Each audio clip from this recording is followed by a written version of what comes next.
Dinas Koperasi dan UKM Kota Denpasar akan mencabut izin 10 koperasi yang dinilai tidak mampu melaksanakan tugas dan fungsinya. Hal itu diungkapkan Kepala Dinas Koperasi dan UKM Kota Denpasar, Erwin Surya Darmasena.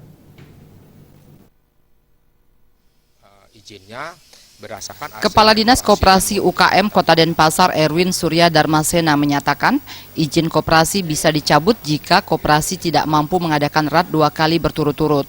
Sesuai Undang-Undang Koperasi, bagi koperasi yang tidak mengadakan rapat akhir tahun atau RAT 2 kali berturut-turut bisa dikenakan sanksi. Jika terus tidak ada perkembangan setelah mendapat pembinaan, maka koperasi tersebut bisa dibekukan dan izinnya dicabut.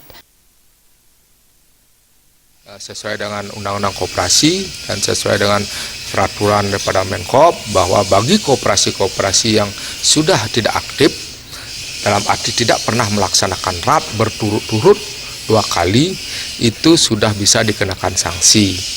Kalau memang terus-terusan tidak mengadakan RAT, sampai akhirnya dibekukan dan terakhir adalah dicabut badan izinnya itu.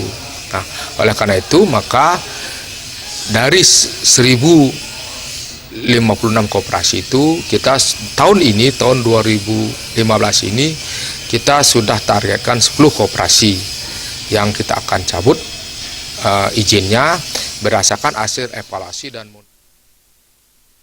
Berdasarkan hasil pendataan Dinas Koperasi dan UKM Kota Denpasar tahun 2015, dari 1056 koperasi, sebanyak 10 koperasi izinnya akan dicabut. Erwin menyatakan pihaknya memberikan kesempatan kepada koperasi selama 3 bulan mengajukan keberatan. Dinas Koperasi dan UKM Kota Denpasar akan terus melakukan pendataan terhadap koperasi yang mati suri dan dianggap tidak bisa melaksanakan tugas dan fungsi koperasi.